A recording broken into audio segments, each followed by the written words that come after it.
Well, hello there. Hello everyone and welcome back to my channel, Mad About King. Now you noticed I'm donning a bit of a cap here. It's not exactly the same as Rose the hat, but it did well for the wedding and it's a good little movie prop, so here we go. So today we are on chapter 4, and I'm sorry it's been a while, but things have been really hectic and a little bit late, so I do apologise for that. But we've had construction on the week on the street outside, and it's been really rowdy, and it's just really upset most of the neighbours because of all the noise they're making. But anyway, before we dive into chapter 4, I had an email from YouTube creators, or YouTube Monthly or something like that, and they were happy to announce that I have received quite a lot of views for my episode, so I want to thank everyone who has... Sorry, I'm reading from a list because I can't do it off by heart. I have received 181 minutes of watched. Now, I don't know if that's maybe because I've watched them to see how they are, but if there have been people who have been watching my videos, then I'm very grateful. Thank you very much. I've been given 14 likes, which is pretty good for a beginner like myself. So I'm very chuffed about that, and plus 7 shares. So once again, thank you to those who have subscribed. I think you all deserve a mention, which I shall put into the description below once I've uploaded this video. Pretty soon, at some point, I will get used to naming people offhand and doing all the cute little video animations and things like that. Once I've gotten the hang of using YouTube and making all the little funny add-ins that you get YouTubers use for their channels to make them more entertaining and more fun to watch. So, right, enough of that waffling on. Dr. Sleep, the amazing sequel to Stephen King's The Shining, also written by Stephen King. Here we go. Yes. I'm doing that laughing thing again before I start. I'm terrible for that. I've almost finished reading it, and I'm on to page 302. So I've covered quite a bit in there, and it opened my eyes up to quite a lot of what happens in the book compared to what happened in the movie, which came out last year. And I've heard that they are now doing a reboot or a recut of the film to make it more to the book, I think, because quite a lot of people didn't like it, but I bloody loved it. And I'll tell you why, because well, one of two things.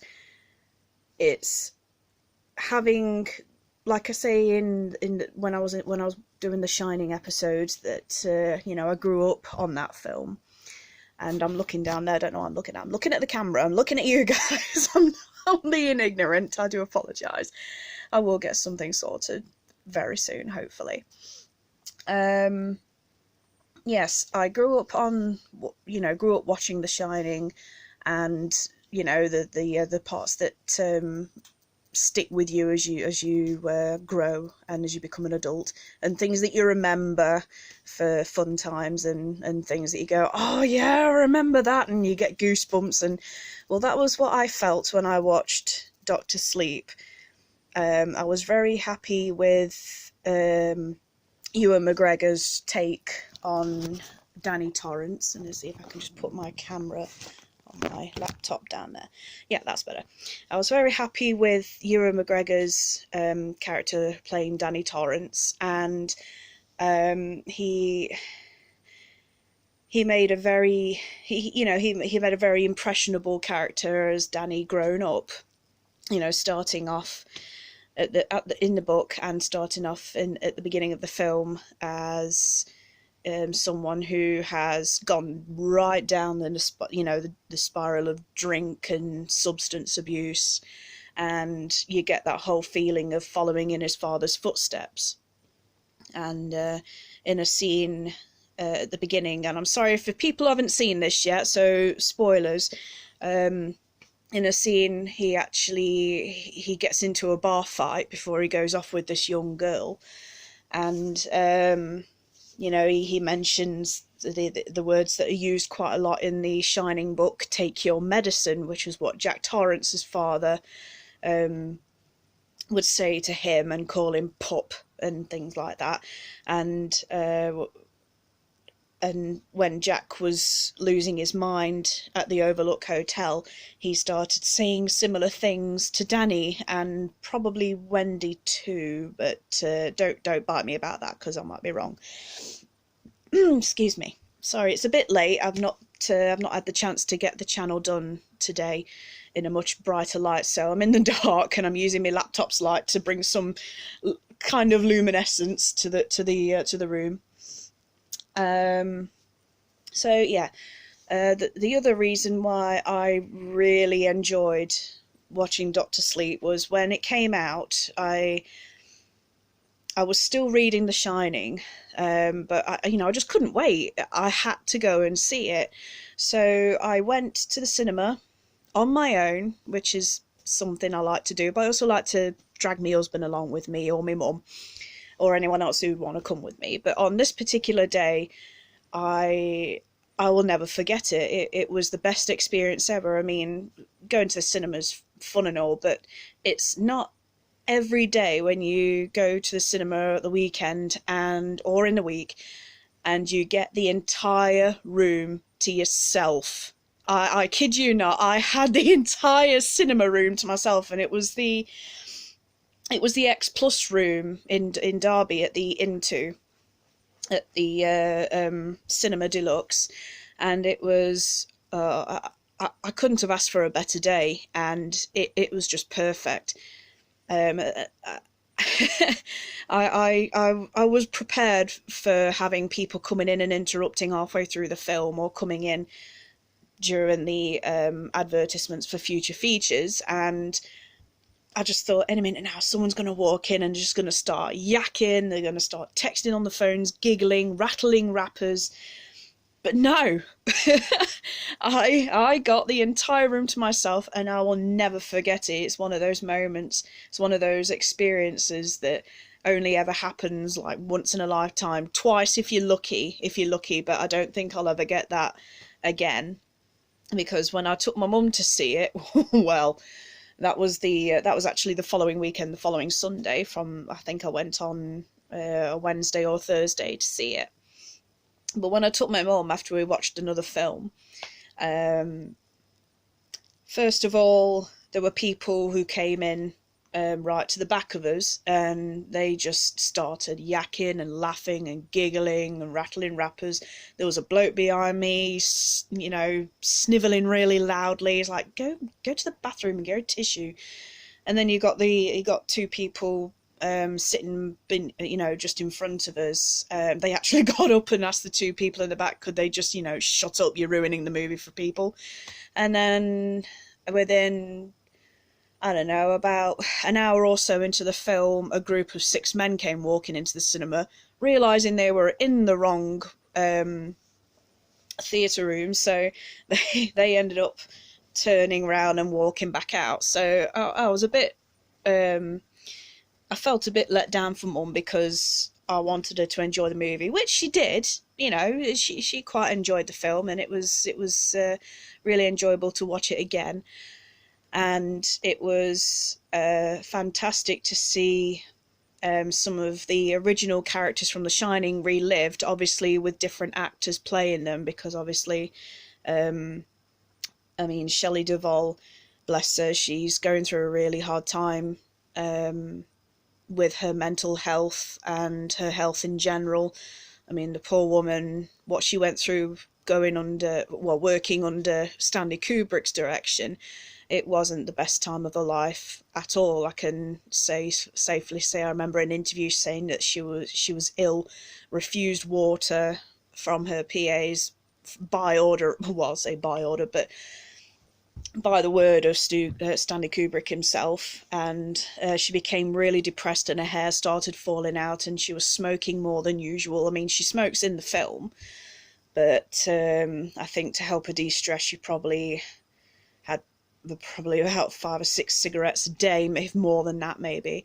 And then you've got Jack Nicholson, who's obviously, you know, I mean, both Shelley and Jack are, without trying to sound rude, they're, you know, they can't really reprise their roles because the film came out in 1980 and they're in their senior ages now. No offense to Jack, no offense to Shelley, you know, you're both brilliant.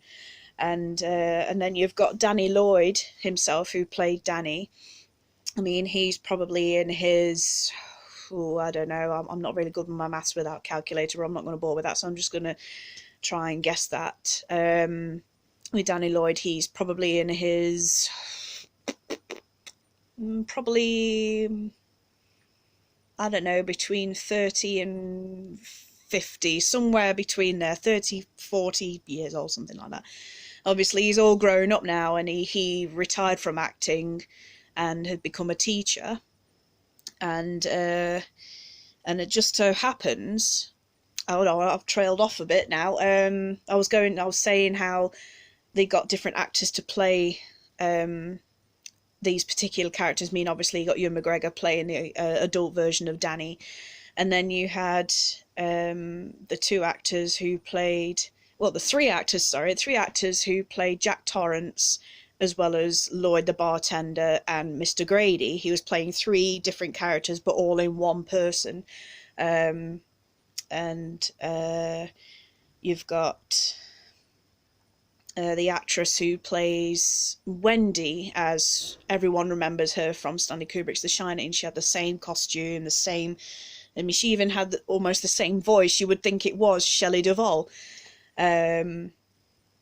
You've got, and then you've got the gentleman who's playing the role of Dick Hallorann, because unfortunately, I think it was in the coming up to mid-80s, unfortunately, Scatman Scruthers passed away, and the gentleman that I really should research the names and try and remember them, but you know, like I say, we'll get better at this. The gentleman who plays Dick Hallorann, you would think if you close your eyes, same with the Wendy character, if you closed your eyes you would think it were the original actors, because their voices sound perfect, and their mannerisms and behaviours and whatnot, they're just bang on, you know, and the director Michael Flanagan did a really good job selecting those actors playing fantastic.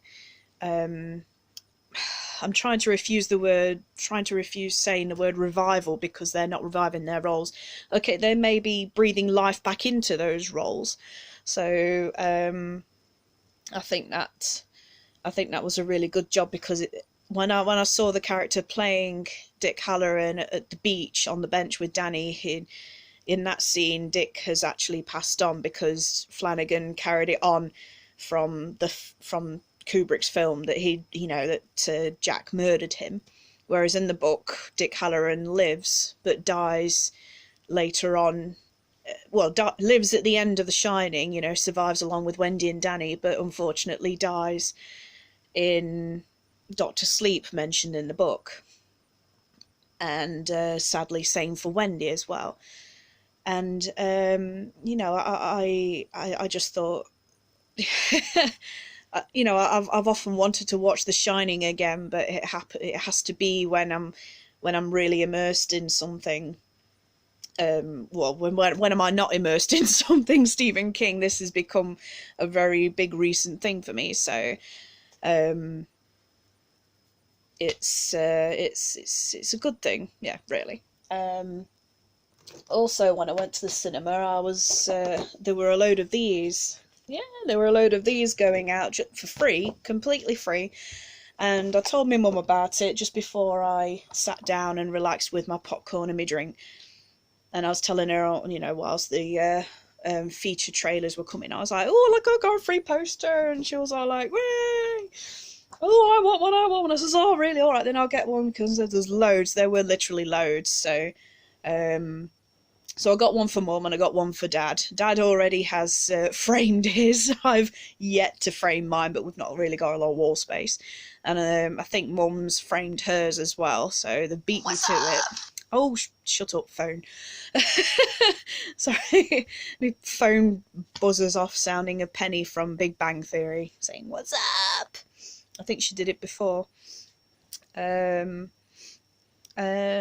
so we've covered the characters, the main characters from the first film, and then I think I can now move forward to just before we get to Rose the Hat and her tribe, the True Knot.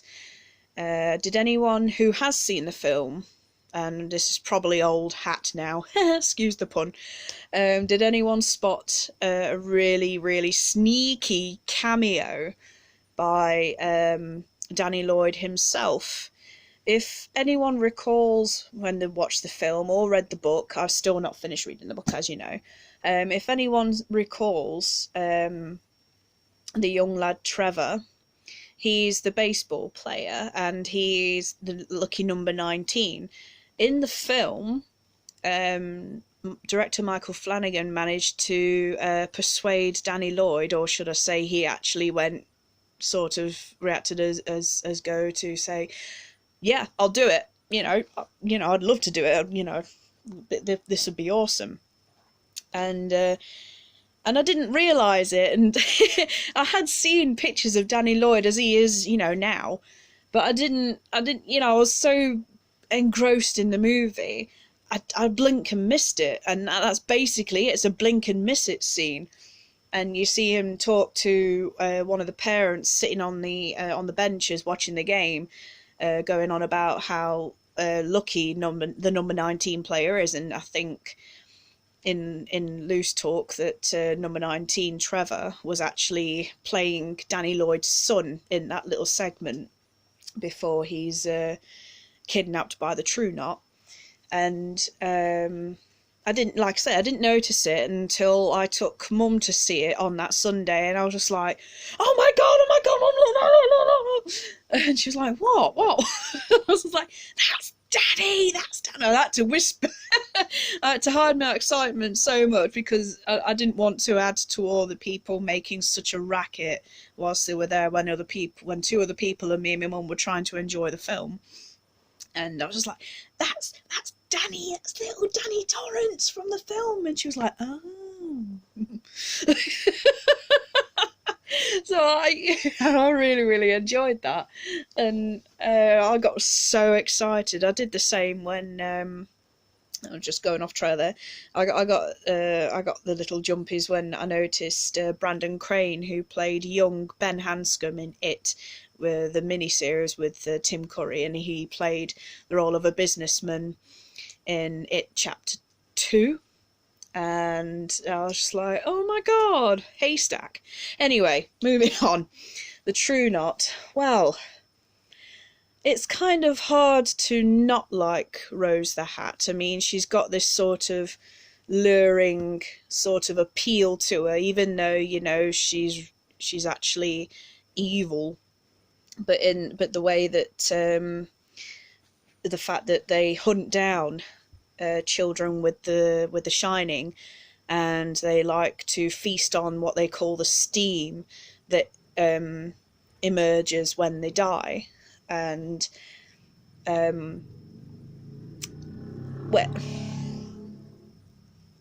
motorbike outside, and the scene with little Trevor was, when I first watched it, it was quite a bit of a bitter pill to swallow, and my mum didn't quite know how to feel about that.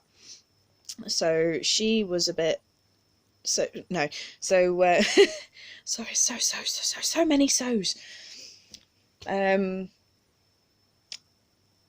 it makes it all the more appealing. Let me word this right. It makes it all the more appealing when Abra and Danny exact their revenge on the True Knot for what they've done to all the children, and maybe adults as well, but I think they more fixate on children, because in the book they mention the disaster of 9/11, and Rose and I think Crow Daddy and a couple of the others, Barry the Chink,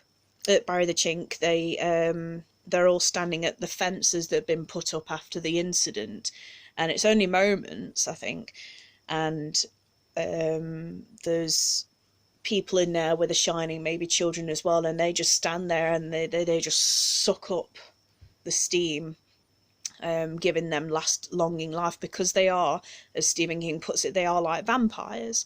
You know, they've been living for centuries. They are, they're shiners themselves, but they're sort of more the bad guys of The Shining genre, and they've dedicated themselves to basically living forever off the steam of other special people, but mainly children, because it's pure, it's untainted, and it's vital. So I mean, hark at me, bloody expert. I've read the book, half read the book, watched the movie, and I'm an expert and everything. No, I'm not. Sorry, just get a drink. So, you know, like I said, it's hard to not like her, because she has that luring sort of, she has that luring appeal look. She's beautiful, she's really wise, and she's cunning, and she's the leader of the troop.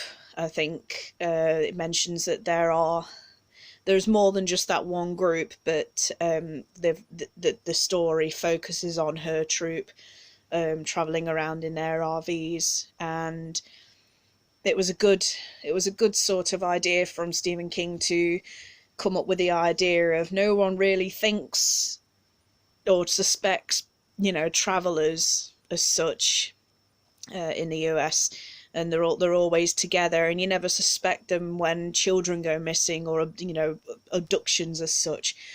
And it was a really good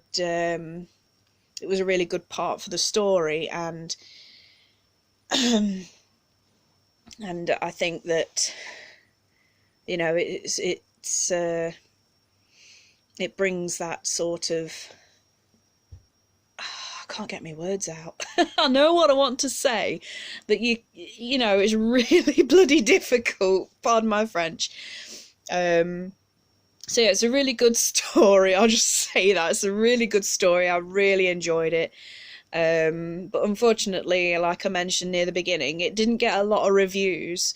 Not a lot of people went out to see it, and I thought that was just really sad. I mean, you know, Michael Flanagan's done a really good job, as Stephen King puts it, redeeming Kubrick's The Shining, making this the sequel, and sort of bringing, as King said it, bringing the warm in with the cold, because he felt that The Shining, the film, was cold and, you know, no real feeling to it. I mean, you've got the love of Wendy. I mean, she loves Jack and she loves Danny, but, you know, there comes a point where you have to draw the line.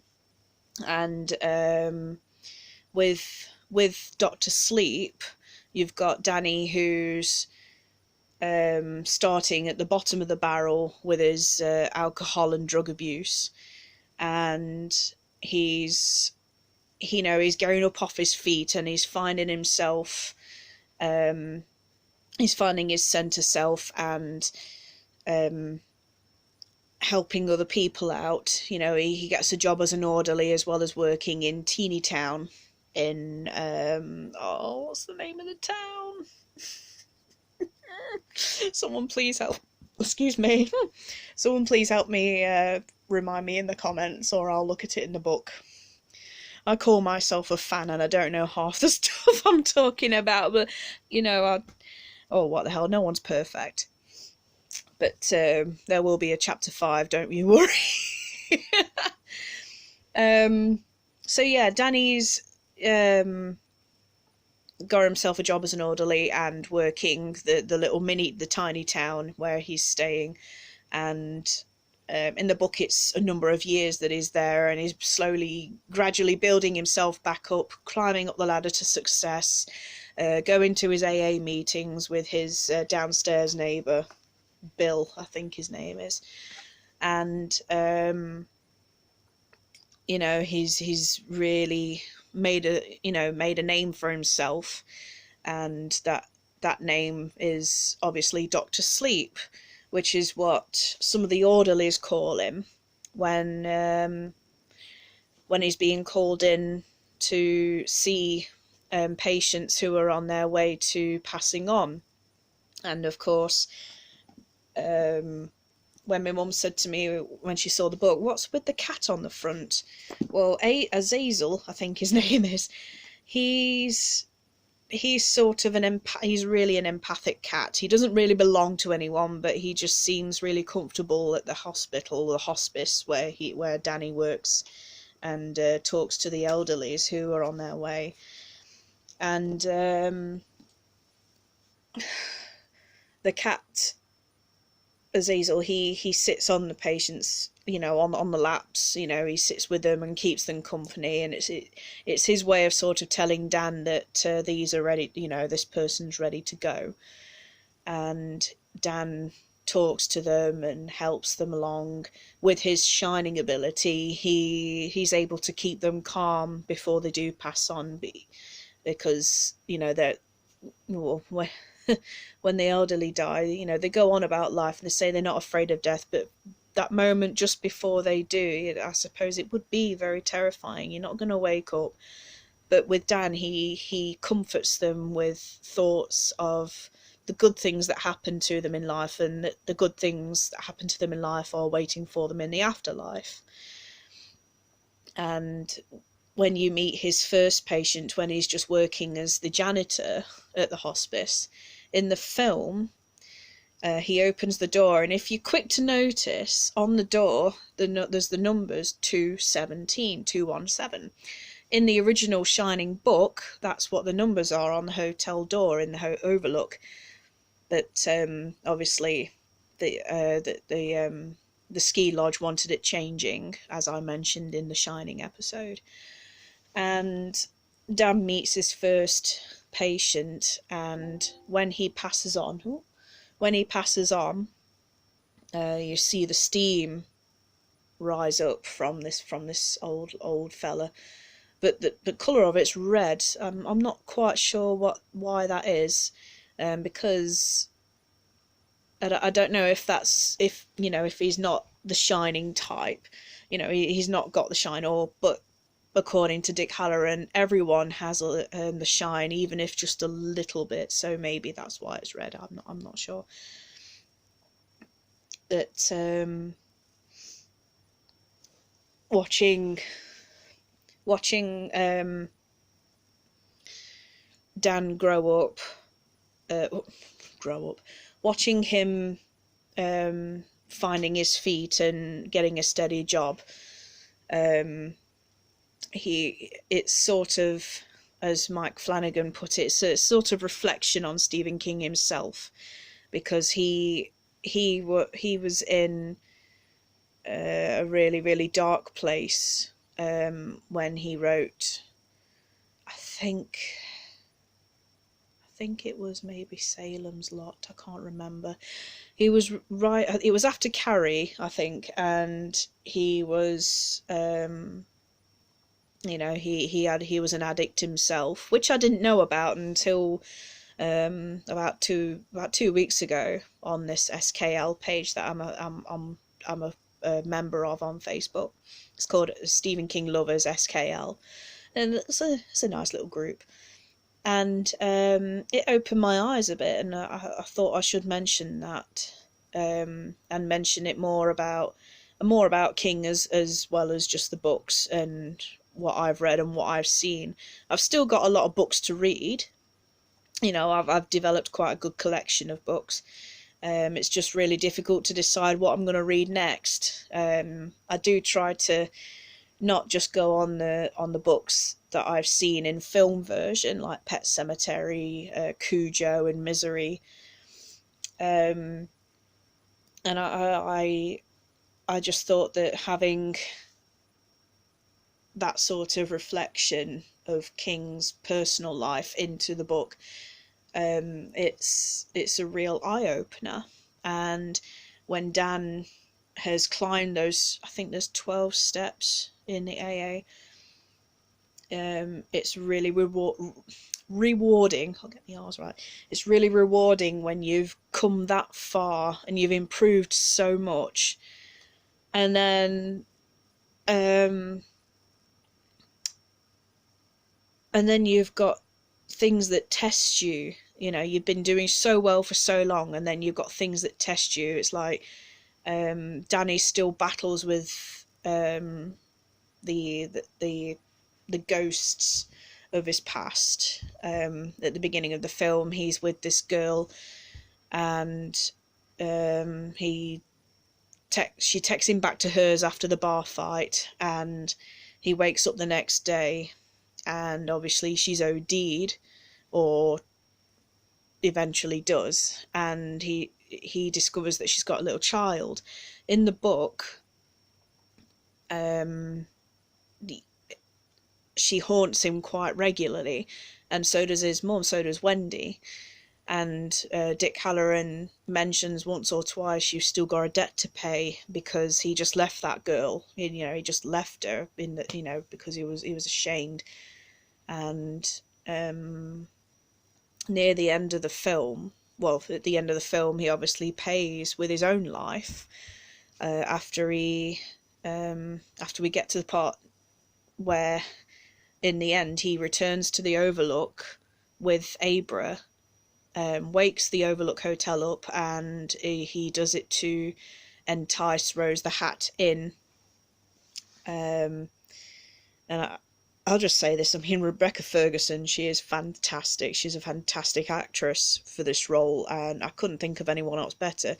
Maybe if this film was done a few years, you know, about 20 years ago or so, maybe Sigourney Weaver would have played a really good Rose the Hat. Maybe not, but you know, she's one of my favourite actresses. So we got Dan and Abra. I keep saying Abra. We got Dan and Abra who done it again. They lure Rose the Hat to the Overlook to trap her, because in the beginning Dick Hallorann gives Danny a gift, a little metal box, and he tells him to study it inside and out, and he teaches him to use it to trap all the ghosts that still haunt him, especially Mrs. Massey from room 237.